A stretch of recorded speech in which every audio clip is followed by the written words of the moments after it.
గాజాలో 89 మంది మృత్యువాత. గాజాలోని మధ్య దక్షిణ ప్రాంతాలపై ఇజ్రాయెల్ బలగాలు 48 గంటల వ్యవధిలో జరిపిన దాడుల్లో 89 మంది చనిపోయారు.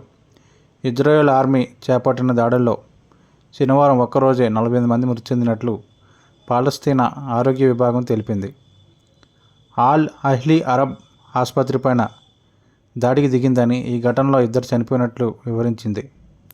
రోగులు, వారి సంబంధికులు పెద్ద సంఖ్యలో గాయపడ్డారని పేర్కొంది. కాగా ఇజ్రాయెల్ ఆర్మీ తాత్కాలిక కాల్పుల విరమణ ప్రకటించిన నేపథ్యంలో శనివారం గాజాలో పోలియో వ్యాక్సినేషన్ డ్రైవ్ మొదలైంది. ఖాన్ యూనిస్ ఆసుపత్రిలో 10 మంది శిశువులకు టీకా వేశారని అధికారులు తెలిపారు. ఆక్రమిత వెస్ట్ బ్యాంకులోని జెనిన్ నగరాన్ని ఇజ్రాయెల్ ఆర్మీ చుట్టుముట్టింది. 4 రోజులుగా ఇక్కడ దాడులు జరుపుతున్న ఆర్మీ నగరాన్ని మిగతా ప్రపంచంతో సంబంధాలు లేకుండా తెంచేసింది.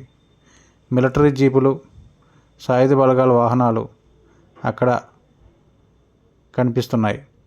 ఎక్కడ చూసినా ధ్వంసమైన కాంక్రీట్ గోడలు, శిథిల భవనాలు దర్శనమిస్తున్నాయి.